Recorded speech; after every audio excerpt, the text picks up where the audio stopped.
All right.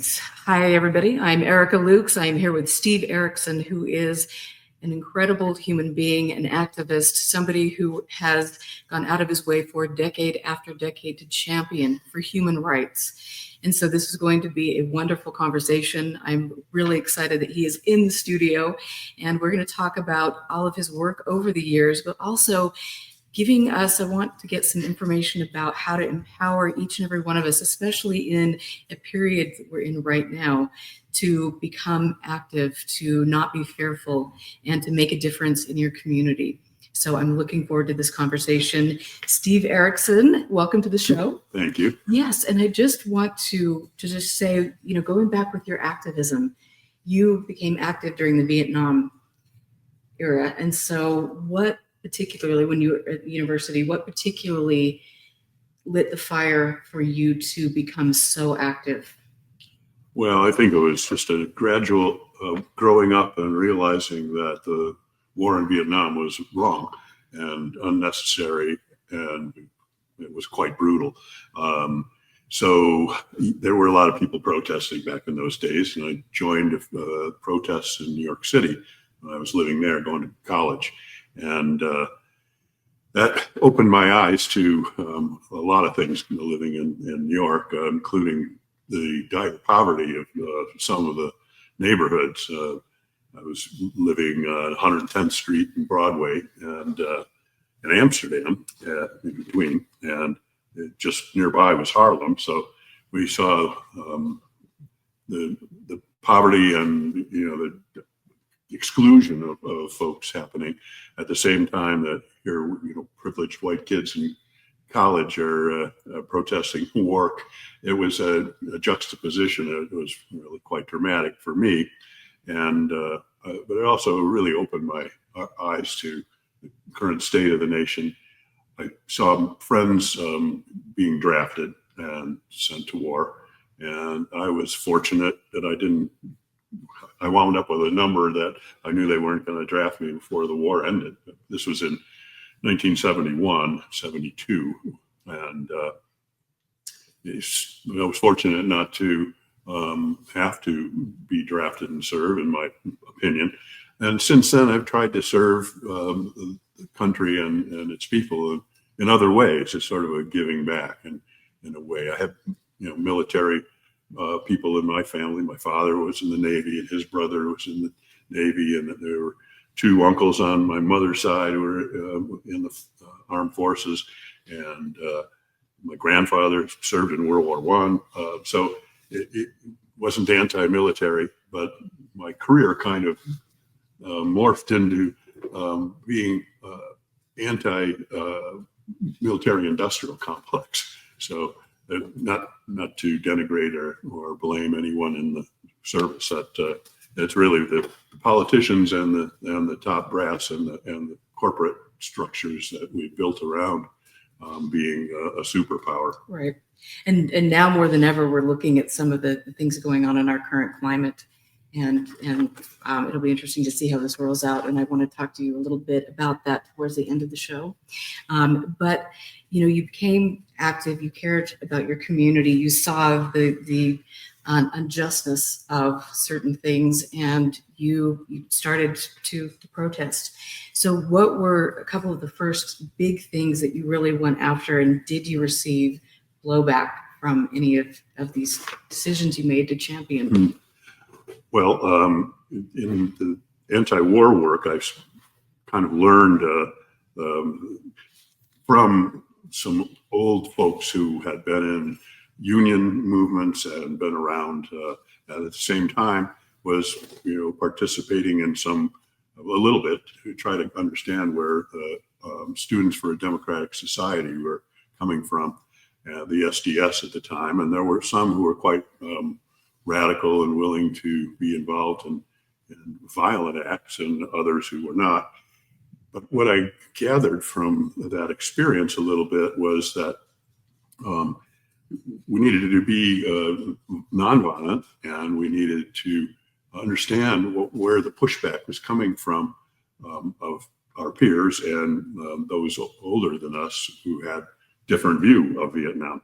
I remember some radical students and others who were talking as if they knew what the working class wanted and felt.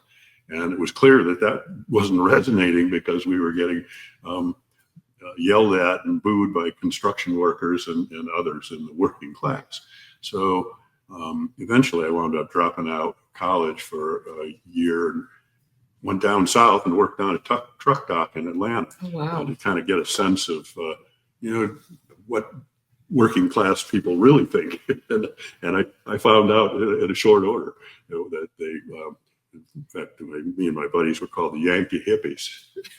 And anyhow, I was first opened up to those protests, and one juncture we had kind of a semi-riot that, at least it was more of a police riot, and clubs came out and people were chased, and it culminated in my being arrested and spent a night in the Tombs in New York City, notorious prison in the down on the Lower East Side of the city, and spent a good afternoon with a whole crew of people who were on their way to Rikers Island, an infamous prison in New York. And so it was quite the eye-opener for an 18, 19-year-old kid. I would have been 19 then. So I've learned a lot in the process, and had some pretty interesting experiences in those protests. Wouldn't want to go back to those times. Those were really fraught. It was a fraught era, a lot of anger, a lot of confusion. A lot of progress was made in the end in the late 60s or early 70s. And in fact, I think what we're seeing today is kind of a culmination of a long time pushback against the 60s by those who don't want to have, or who have different views, we'll put it that way. Right. So it was a formative time in many ways. And so I've kind of lived off that, or that lived experience has kind of informed my life since in a lot of ways. And I just have to say that Honey, who usually makes an appearance on the show, Honey or Mufasa, we've got the little pet kingdom here. And so Honey is over here giving Steve some love, and I appreciate his patience with my animals. So how, when you say that was that time period was very fraught with challenges, how does that differ from what you're seeing today? Well, I think the challenges today are different, but they're very real. What we haven't seen yet is much by way of mass movement pushback against it. I think that may be coming, particularly if we start seeing mass deportations that have been promised. We don't know if that's really going to be what happens, but it may take that. It may take people being in the streets again and going on strikes and that kind of pushback in order to keep this from getting completely out of control. There's a lot of real threats on our horizon, not only fascism, but potentially we're I think 89 seconds from nuclear war, according to the atomic clock, the bulletin of atomic scientists, and so we are probably closer than ever, at least since the Cuban Missile Crisis, I would say. So it's we've got difficult times ahead, and hope we can pull through. But we're going to have to find that solidarity among the people to say, no, this is not what we signed up for. It's not what we want. And I think that the thing with social media and the internet that has been it's a wonderful tool, but it is also incredibly destructive. And we didn't get a handle on the way data was being mined, the way personality tests were being given on Facebook, and information was being used to create a sense of fear and anger that continually is fed by what we're seeing online. And I think, that's, a huge difference between what you were getting back then, but it also makes, in my opinion, the risk so much greater because you can reach with propaganda, in a matter of seconds around the world. And now with the fact that we're probably going to be state-run media coming up pretty quick, what in the world are we going to be facing, with regard to that? So how do you recommend people, and I'm jumping ahead, but I just can't help myself. How do you recommend people, how do people get good information? That's a hard one these days. I try to read widely in the news world and try to avoid the non-news world, but I'm not I'm an old guy who doesn't do a lot of social media, so that isn't a big challenge for me to avoid it. But I read probably from at least half a dozen news sources pretty much daily. And I think I'm pretty well informed. I know that it's impossible to be completely informed on everything, but I'm aware of what's going on. And all I can suggest to folks is to try to have a broad spectrum of sources for your news, and including social media. I know that there are a lot of people who are dedicated followers of others on TikTok, and it's a good organizing tool for folks. Social media can be used that way. I'm not adept enough at it to pretend to do that, but others can. And yeah, make sure you verify your news. As we see what's happened to folks who probably aren't going to be watching your podcast, that they've gone down kind of a rat hole of a black hole of really poor news sources, and that being reinforced by these algorithms, and that's what we need to avoid. And these are great and important points right now, especially how much do you think foreign adversaries play into the disinformation that we're seeing right now? Oh, I think they've been doing that forever, but they're really much more sophisticated and capable now because of these tools. And everybody does it. So it's certainly true that the United States government, the CIA, and the dark side, the deep state, if you will, within our own government has fomented revolutions in Europe and elsewhere. There's plenty of evidence to that effect. But so we've done it too. We've got to figure out ways to block and or counter that disinformation and misinformation that's out there. Not an easy deal for the agencies who are charged to deal with that, but it's essential that we recognize that this is all part of the not so cold war that we're in the middle of now for global dominance, and it's a shame we can't be at the negotiating table for peace rather than always trying to get one up on everybody who's considered an adversary. And that's particularly true in the arena of strategic nuclear weapons. We've basically abandoned all talks. There were times when those talks were really promising and successful, and we don't do that anymore. Instead, we're trying to outspy and outspend the other sides. Thank you. These are, again, great points. Let's talk a little bit about your history and what you've accomplished and what you stood up for with regard to nuclear testing. Yeah, it's been a big movement. I was a piece of it. I'm pleased and proud to have been a part of it.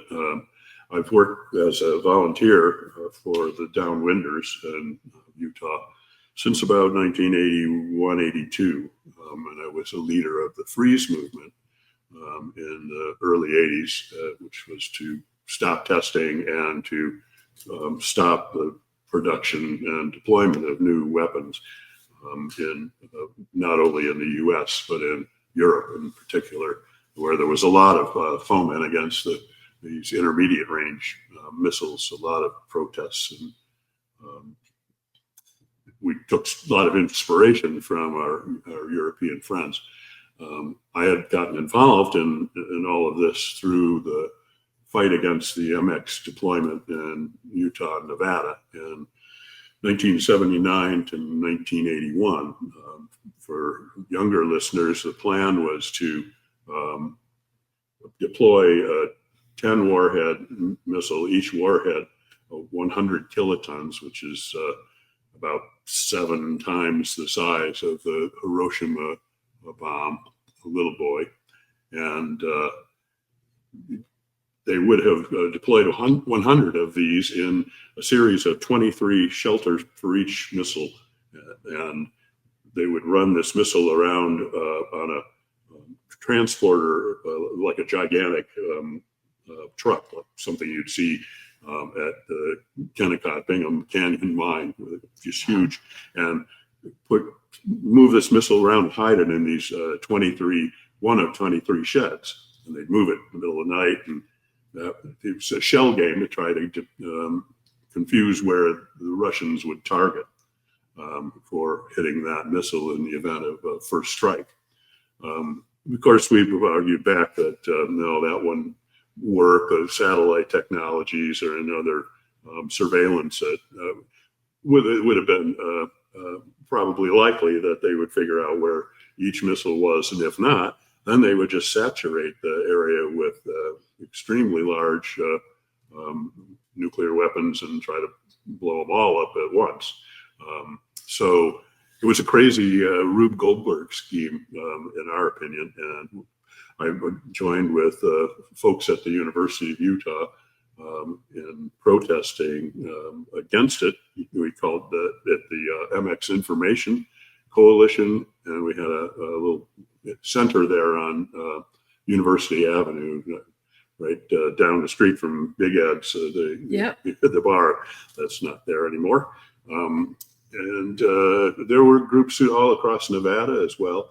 And we've had all kinds of visitors from DC and elsewhere who had expertise in all of this. And there was a massive movement to block it. And we were successful when Ronald Reagan became elected.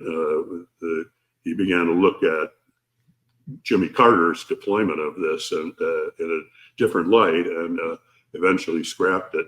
They continued to build the MX missile, and it wound up being deployed in Minuteman silos in the tri-state area of Wyoming, Nebraska, and Colorado, all headquartered out of F.E. Warren Air Force Base in Cheyenne. And they were in those silos for a while. We fought against that deployment as well. But then Russian President Gorbachev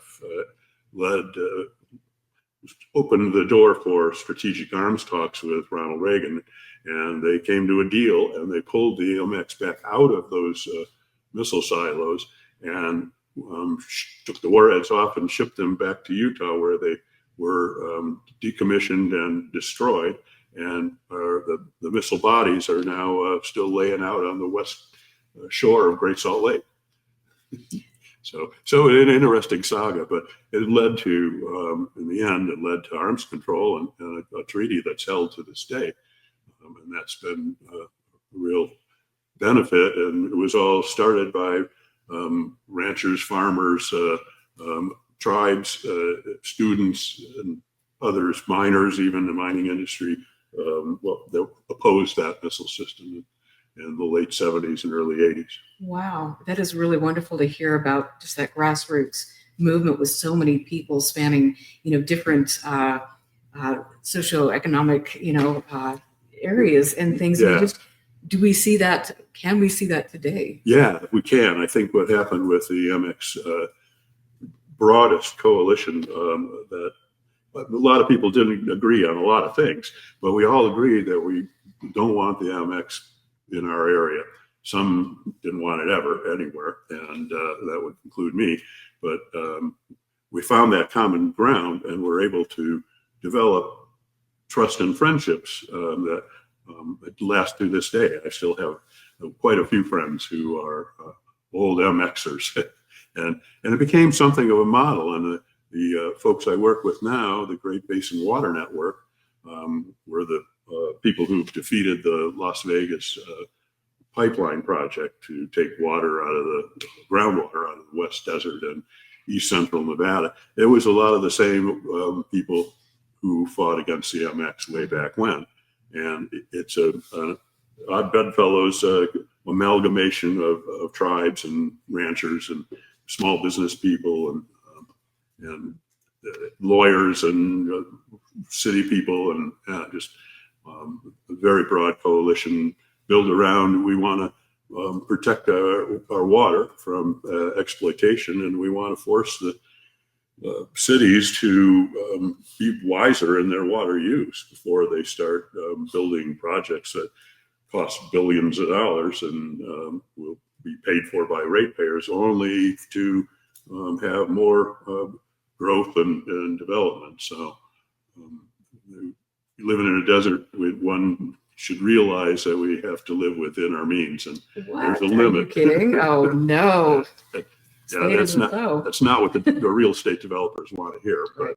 That really is the fact. And there are parts of the Wasatch Front and Tooele Valley in particular that are seeing their groundwater drop to what are starting to be very concerning levels, and yet they're continuing on a pace to grow for the foreseeable future. And with got two inland port projects in that watershed, and so you wonder, well, how sustainable can this be over Right. time when we're in the middle of this climate crisis? So, Well, climate crisis, it doesn't happen in Utah, as we know. The Great Salt Lake, it's all fine and dandy as long as Spencer Cox has his alfalfa farm. well, we pray hard enough. I know praying is really worked so far, but that has got to have been so interesting over the years, just to know all of these people and to see how willing each of them are, to put themselves out there. As you know, advocacy is it's not an easy thing. And I think that's why in a lot of ways the world is where it is today, because people want to, go pick their kids up from school. They want to go home, have a nice dinner, watch Netflix. But when we do that and we're complacent, that's when things happen that are like we're seeing today, and what you fought for, against over the years. And let's talk about Yucca Mountain. Yeah, it's kind of those discussions are becoming renewed and front and center right now. Very much a push for more power. Even the Secretary of Interior, the new DUI Secretary Burgum, former North Dakota governor, are talking about we have an energy crisis. Well, we have energy challenges, no question, but the crisis that they're supposedly creating here is more to compete in the artificial intelligence arena with China. And so we got to have more AI. That's going to require more power. That means we've got to have nuclear power. And well, what they talk about is using these small nuclear reactors, and those only exist on paper right now. They're in the design phase. So we're years away from having a significant set of new generation nuclear weapons operational.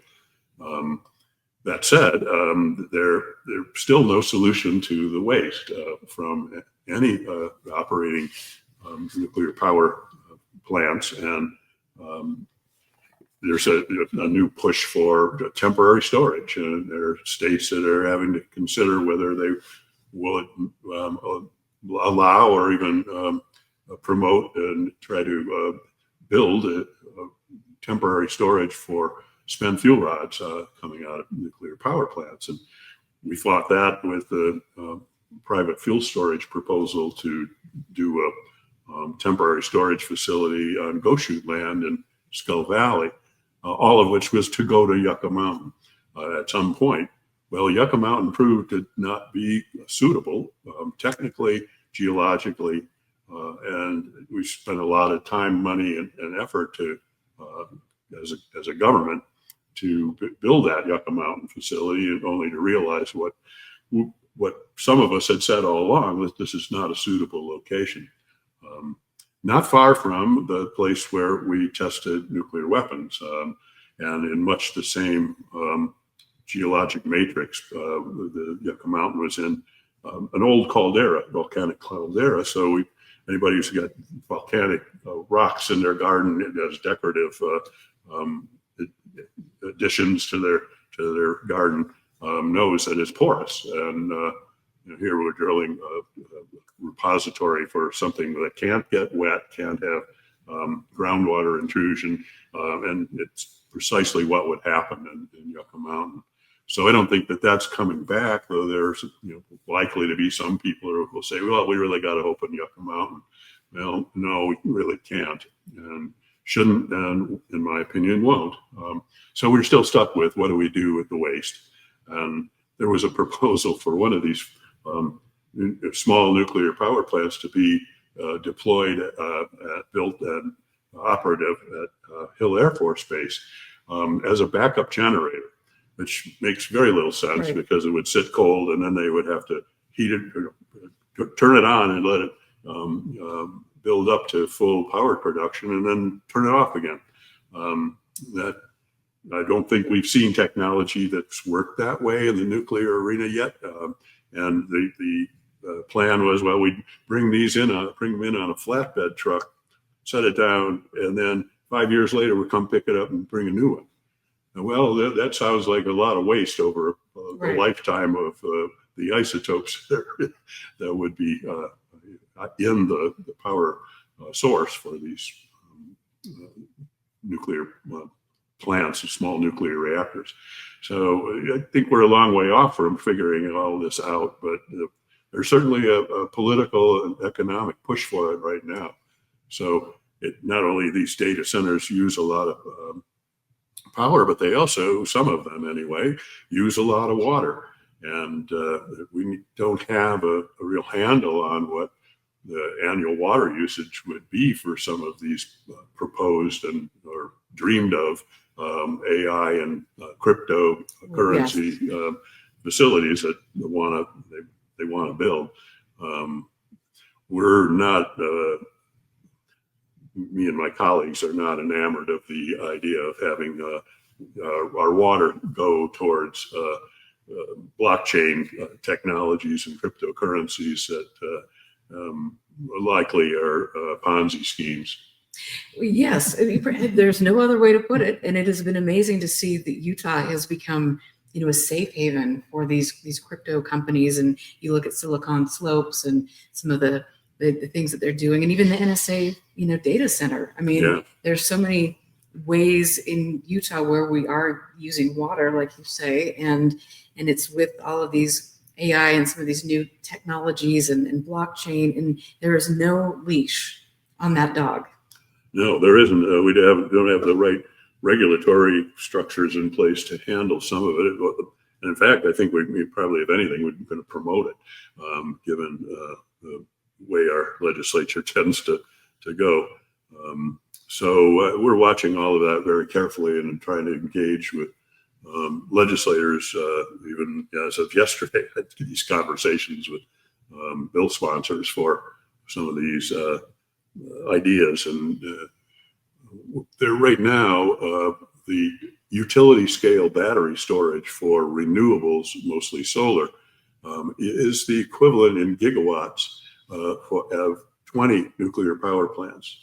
So maybe by the time we get better, longer lasting and cheaper battery technology, that the idea of having all these small nuclear reactors it may be obsolete.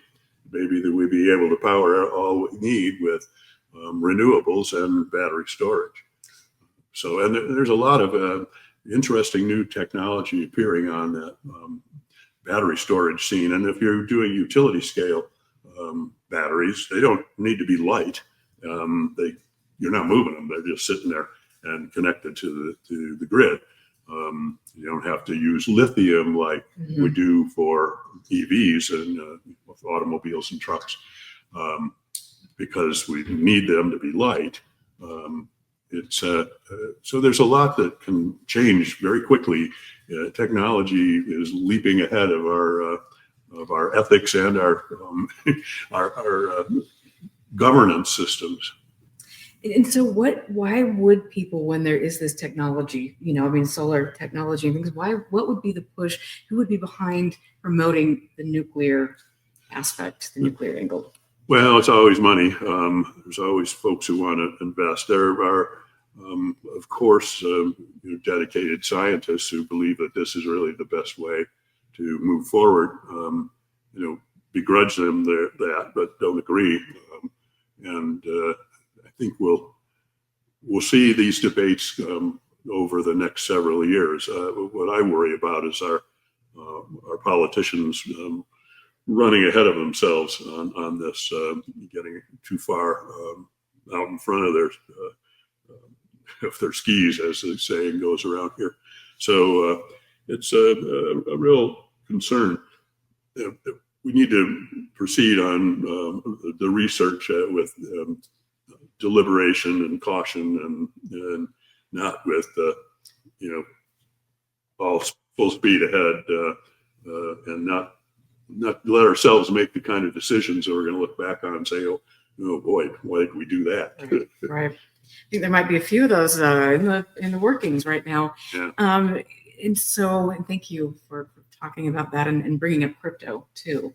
That's been a very interesting thing to see emerge, and to see the ways that crypto is used to do nefarious things and move money around, and the whole thing is so suspect.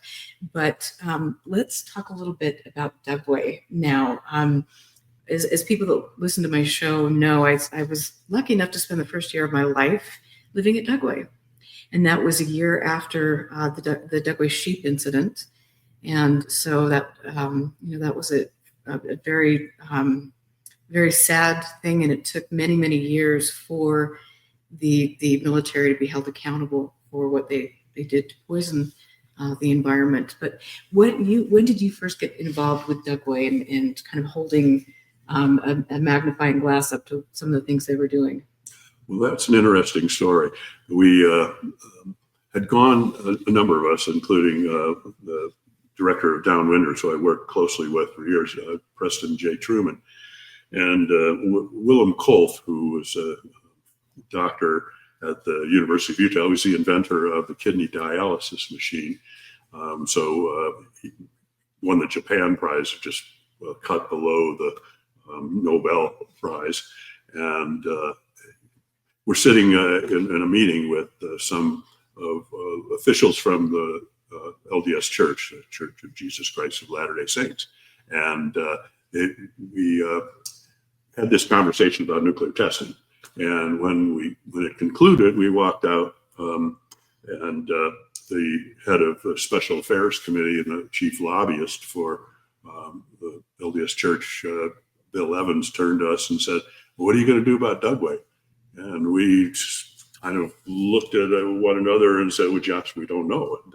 But we kind of took it as marching orders that we ought to look into this and do something about it. And what Dugway was proposing at that time was a biological safety level 4, or BSL-4 laboratory, which would work with the most dangerous pathogens on the planet, those for which there are no curatives, no palliatives, and for which there are no preventative vaccines. So think Ebola or Marburg. And we found that alarming, and we knew the history of Dugway, and they're playing fast and loose with chemical and biological weapons out there. And we knew that the biological weapons program of the United States was really founded on the backs of the Nazis, who we brought over after the war to establish our own biological weapons program. And we did the same with the rocket scientists. Operation Paperclip back in the day. That's what it was called. And so we didn't trust Dugway to begin with, but we mounted a campaign to stop that biological level 4 lab. And within 8 months, it was withdrawn. It was defeated. And to my knowledge, that's the maybe the only time a citizen's effort stopped the biological weapons development. Now, in fairness, the folks from Dugway and the military will say that it's a dual-use technology, but we're not creating biological weapons. We're only creating defenses against them. But in order to do that, you have to create the bug itself, or the germ, or the chemical agent, whatever it might be. So we fought it and we won. No victories are forever in this world, and bad ideas recycle. But they did, in the end, wind up building biological 3+ laboratory called the Lothar Solomon Life Sciences Test Facility. And they did also refurbish the old Baker laboratory. So we had fights about those too, but we didn't prevail.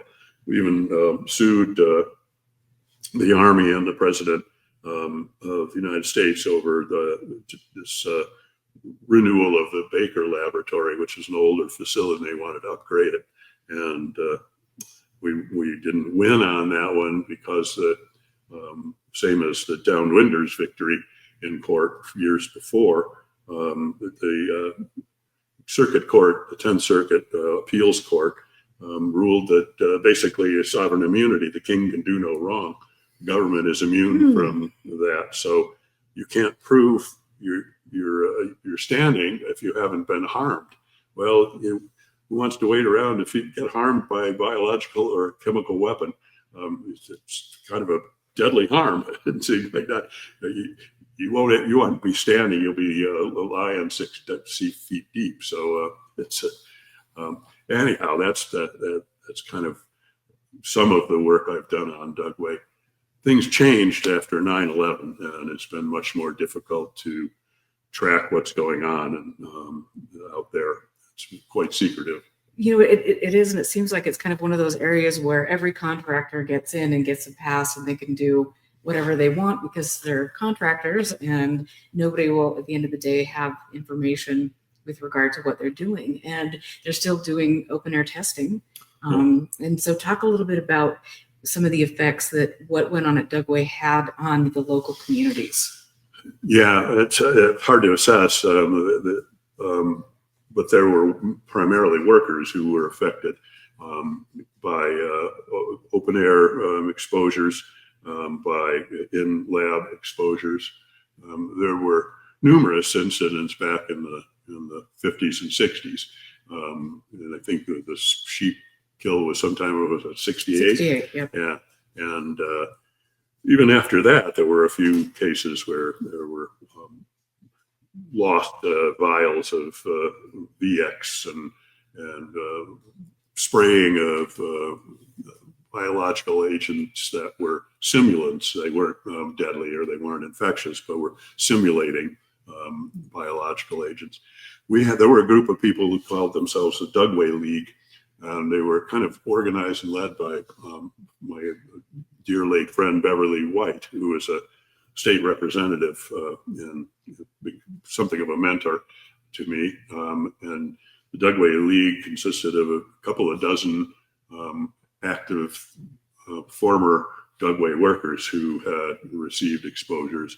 There was a Dr. Bienek who became a whistleblower. He was the head of environmental sciences out there at the Proving Ground. There were also other incidents that happened out there over time. So I remember one time being told by a whistleblower who worked out there about a white phosphorus explosion that took place out in the far ranges of an unpopulated section of the Dugway Proving Ground. And blew the smithereens out of this building of white phosphorus being a very volatile substance. Fortunately, nobody hurt. There's all kinds of strange experiments that still go on out there, I'm sure. And we've had cases where you had explosion at Dugway, for instance, where the people felt the shake in the city of Tooele, and windows were blown out on the main street in Tooele, and it was reported in the newspaper.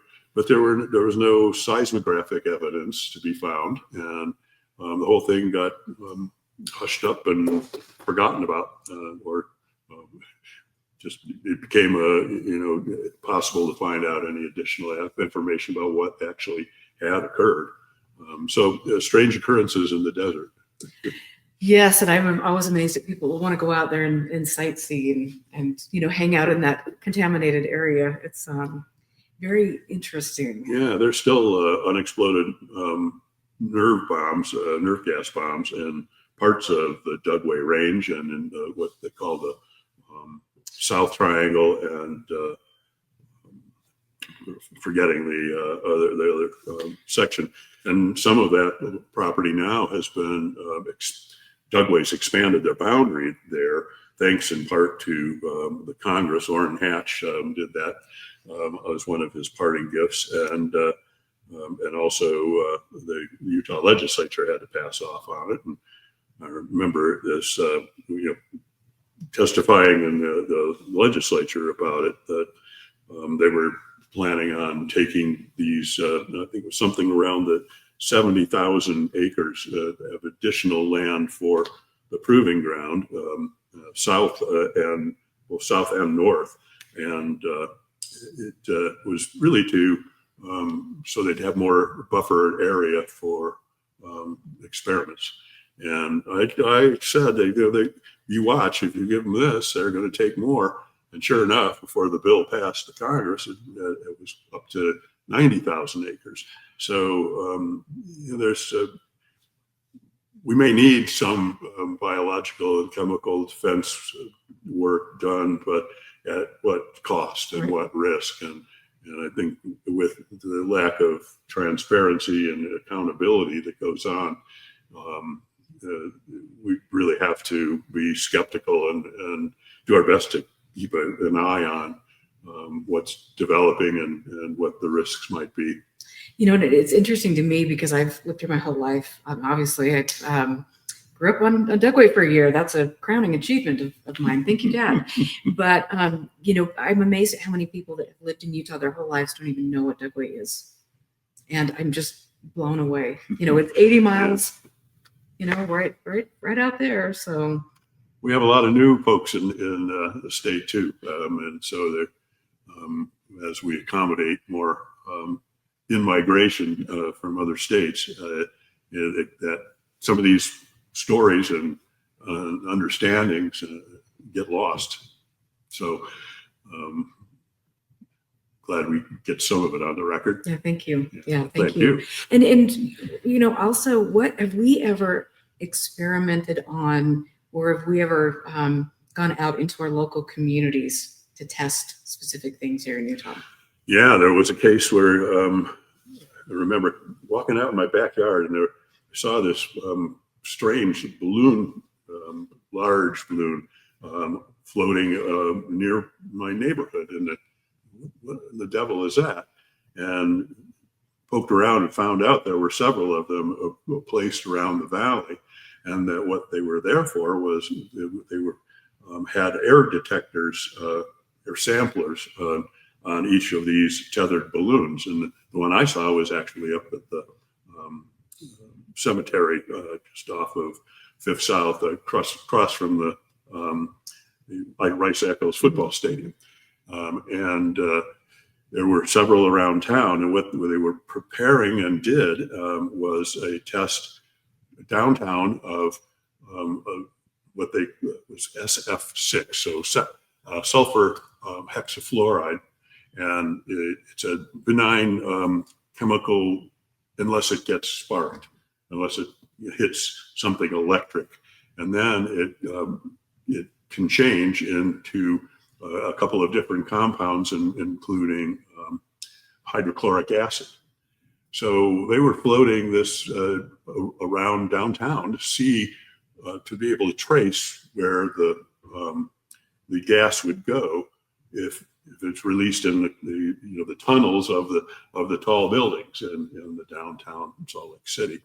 And we complained that this was just reckless human experimentation, and that it could potentially lead to some injuries and even worse if indeed some of this gas got sparked. Well, for whatever reason, we were fortunate and it didn't. But they went ahead with it despite some uproar about it.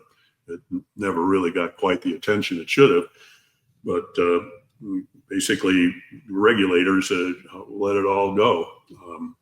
And so that's the kind of stuff that we saw back in the cowboy days, when they would take vials of gas, a simulant gas, not a deadly gas, and drop it down in the grates in the streets of New York City to fill the subways.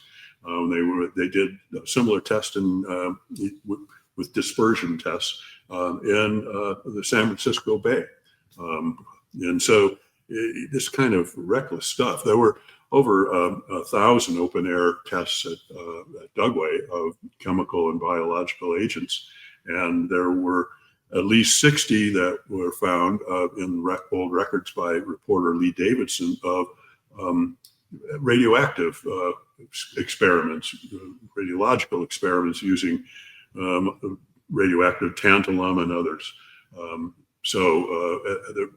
They sprayed out of back in the 50s out of airplanes that all the way to Canada. Some of that went, or across the Canadian border, these chemicals just to see where it would all go. In the meantime, of course, we were in the 50s and early 60s seeing open air weapons tests, nuclear weapons, atomic weapons tests. And so we had lots of data about dispersion. They knew pretty much where things were going to go. Where they didn't know is where it would land. And so hence the downwinders. And there were pockets of downwind fallout from atomic testing in Nevada that were as far as upstate New York and in the middle of Missouri, farming towns, parts of Louisiana even. So the fallout from worldwide atmospheric testing in those days went worldwide. And so we use tritium as a marker for the water, and you can tell the age of water, for instance, because if it's got tritium in it, that water has been exposed since 1950. So there's ways to, in any case, so there was a lot of reckless behavior by our military and civilian contractors, but primarily by our own defense departments, our own government. And we're still trying to get justice for the remaining downwinders and those who never had any compensation. And that's an ongoing battle, and hopefully we'll see some resolution here in March with the budget reconciliation. But if not, we're not giving up the fight. These are all kind of, there's a common theme to all of this, that if you're expendable if we say so. Absolutely. Now we look at the thought of RFK Jr. and all of the government, all the data, CDC data. Everything is just disappearing, and so now there will be absolutely no transparency. And the thought of what somebody like RFK Jr.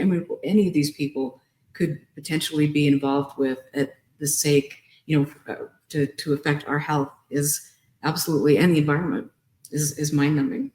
Yeah, it really is.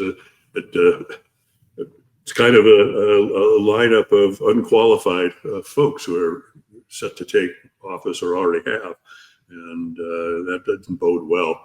It's not John Kennedy's best and brightest, for sure. No, and I would obviously his whole family agrees with that as well. So it's going to be interesting.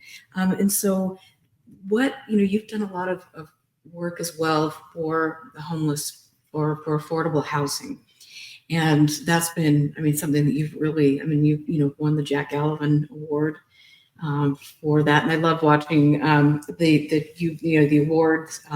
And all the people talking about you as a person, your love of sports, your spicy demeanor, the fact that you really, you are an advocate to the nth degree, and how you just keep on rolling no matter how dark things get. You're there and you're pushing. And so talk a little bit about what you've done with that work. Well, that's really been kind of my bread and butter, if you will, is anti-poverty work, and working on the issues of housing and affordable housing, low-income housing, and homelessness as an advocate. And that goes back to somewhere in the late 80s when I got involved doing low-income housing stuff, and still working on that.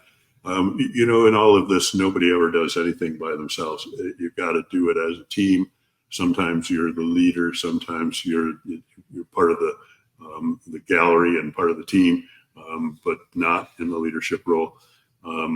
Sometimes I've done it as a bit of a lone wolf, but it's been really a rewarding and satisfying career that I've had in that, and also the other work I've done. Met a lot of fascinating people, and it's never a dull moment. You've always got a challenge. So it's never doing the same thing over and over. It's always something new and different. A lot of common themes, but different work pretty much every day. And it's always nice to be recognized. But I always try to say, you can't do it all by yourself. That's for sure. You're trying to move big systems and a little nudge. And if you can turn that big wheel one little cog in a lifetime, you've done something. Well, and that you're, so humble, and you talk about the team you had around you. I saw the people on the awards that were talking about you. And so, I mean, it's just some of the best and brightest people in Utah that have, are really contribute to our community and are out there like you are. Every day. A lot of deeply caring folks, and it takes different roles. I mean, I have great admiration for the caseworkers, social workers, mental health and substance abuse treatment workers. They're the ones in the trenches doing the hard work. They always marvel at me and other advocates, because that's not their role, but the admiration is mutual. Those are the folks that we need on the ground, and I couldn't do that work. It takes a special soul, to do that, and a lot of patience, right? Which I haven't generally have short supply. I commend you for the patience that you have. With regard to our unsheltered population in Utah, I mean, I've noticed maybe a year ago, there was this coalition, Pioneer Park Coalition, and I was very alarmed at the messaging that they were putting forward. And correct me if I'm wrong, but what I saw was, you're sweeping up, all of these people who are essentially a criminal element, which isn't the case.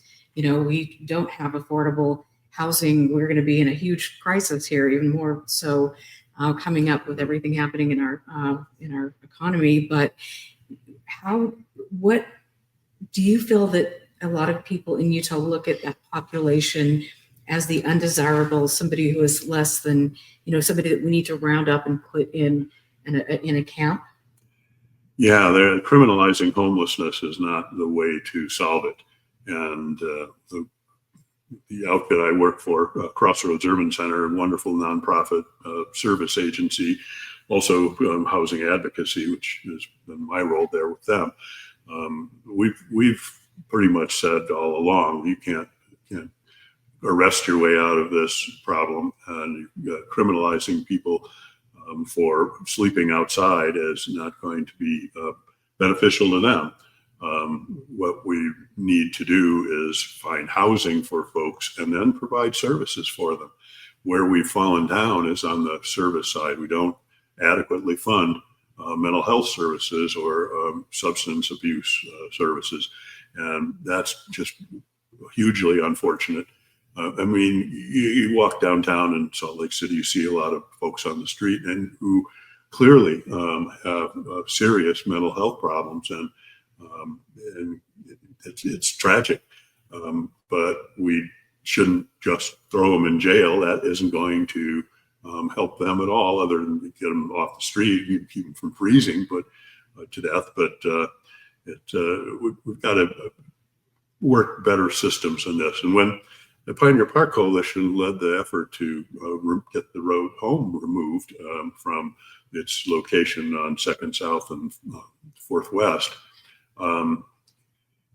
we said we're not replacing them with enough beds. We told them over and over that you're building new shelters, but service resource centers, but there's not enough beds.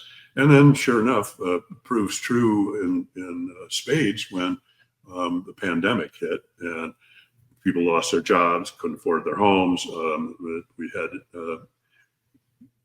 a real crisis there. And then once the rental assistance and the eviction moratoriums ended, all of a sudden now we've got a population of homeless people that's twice what it used to be, and at least half again as much as it used to be. And so the problem has gotten more severe and we've done less.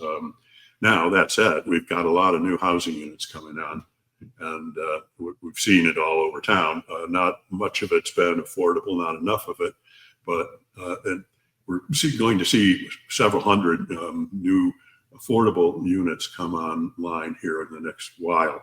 Where we're still struggling is how do we get enough money into the system, and enough subsidy, so that we can deal with those folks who are making 30% of the area median income, like $20,000 a year. I mean, I don't know how you live on 20 grand a year in this state anymore. So that's the real struggle needs to be at that bottom end. But the political attention is all on the first-time home buyers and Right. and the home ownership crisis, and that's a hard one to say, for me anyway, is more critical to solve than the crisis at the low end of the income scale and on the people living on the streets. So that's where the emphasis should be from my perspective, and I'm not alone in that. And we need to better fund our service system. Instead, I think we're going to see cuts from the national level. Great concerns about cuts to Medicaid services, and the push towards this institutionalizing the homeless and our unsheltered folks. And I just don't think it's the right approach. The right approach is housing and enriched housing with services. Yeah, absolutely. And it is heartbreaking to see people, and not only to see what these people are struggling with by living on the streets. With, as you mentioned, they have mental health issues, they have drug addiction, they have, you can't afford to live. As you mentioned, in Utah is off the chart with regard to that. But to me, the thing that's so sad is we're living in a culture now where we devalue human life. And, when you have a president that can go on the air and say what he said after the plane crash, that horrific plane crash, about other human beings, we know that we're in a real crisis point with regard to that. And I look at some of my friends, I'll use that term loosely, but some of the people that I've known, grown up with, and I've watched their attitudes change, and it is so selfish and cruel. And we don't get ahead by degrading other human beings. We get ahead by working and creating networks and working with love and compassion. And I'm not sure how these Christians are rolling, with some of this stuff going on, but that's a whole nother story. But Good question. I mean, it is sad to see it. It's also sad to know that there are, homeless camps that are there. People are being pushed out of this community, and then prescription drugs are being taken from people that need them for their mental health, and they can't get more, until the next month. And that is really, I mean, it is so shameful. What do you think about the camps, and is that right for us to go in and just bulldoze their community? It's really unfortunate. I understand what the rationale is, but there's got to be a better way to approach this. There's actually a piece of legislation that we're kind of concerned about, but also it may have some real value that would require that whatever is confiscated from homeless persons in camps goes into a location where they can come get some of it later. I mean, we've seen folks who are kind of like hoarders on the streets and at crossroads, and some of it really is kind of junk. But folks get attached to things. But when it comes to things like prescription drugs, there's got to be a way to keep those from being confiscated. If people are needing to take meds in order to get by and stay sane, then taking that away from them is really cruel and unusual. So there's got to be a better way to approach this. And I think, with these tiny homes may make a difference. We'll see the ones that are being run by the state, and we've got about 50 of them now. That should help. We've got to do it at a bigger scale. The Other Side Academy has its own model. I'm not sure that I would recommend it for everybody, but they've taken an awfully long time to get their program up and running. And I guess we'll see if they can scale it up quickly, and if it'll be successful. I think we'll find that